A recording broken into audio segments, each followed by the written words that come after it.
অর্থনীতি ও পরিসংখ্যান কর্মচারী রাজ্য কমিটি ৮ দফা দাবিতে অর্থনীতি ও পরিসংখ্যান দপ্তরের অধিকর্তার নিকট এক ডেপুটেশন প্রদান করে। তাদের দাবিগুলো হলো পরিসংখ্যানগত নিয়ম ও পরিষেবার বাস্তবায়ন করতে হবে, নতুন অফিস ভবন নির্মাণের প্রাথমিক বাস্তবায়ন করতে হবে, স্বচ্ছ বদলি নীতি চালু করতে হবে, শূন্যপদ পূরণের প্রয়োজনীয় পদক্ষেপ গ্রহণ করতে হবে, অনিয়মিত কর্মীদের নিয়মিতকরণ করতে হবে ইত্যাদি।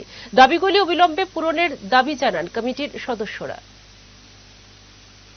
৮ দফা দাবি নিয়ে directorate of economics and statistics ডিপার্টমেন্টে আমরা ডেপুটেশনে একত্রিত হয়েছি। মূলত এখানে কিছু বিষয় যেগুলি আমাদের এখানে উত্থাপিত হয়েছে, তার মধ্যে অন্যতম যে কারণটা হলো যে আমাদের অফিস বিল্ডিং দীর্ঘ কাঙ্ক্ষিত যেই অফিস বিল্ডিং, 4 তলা অফিস বিল্ডিং, মার্চে 6 মাস আগে মার্চে এটা ইনোগ্রেশন হয়েছে আমাদের মাননীয় মিনিস্টার স্যার এবং মেয়রের উপস্থিতিতে। তো আজকে 6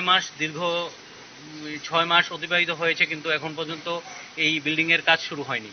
তো সেই বিল্ডিংটা যাতে শুরু হয়, এবং কিছু ট্রান্সফার ইস্যু আছে, কিছু আমাদের অনিয়মিত কর্মচারী তাদের রেগুলারাইজেশনের ব্যাপার আছে, অনেকগুলি আমাদের পোস্ট যেগুলি এখনো ভ্যাকেন্ট রয়েছে এগুলি যাতে খুব শীঘ্রই যাতে এটা পূরণ করা হয়।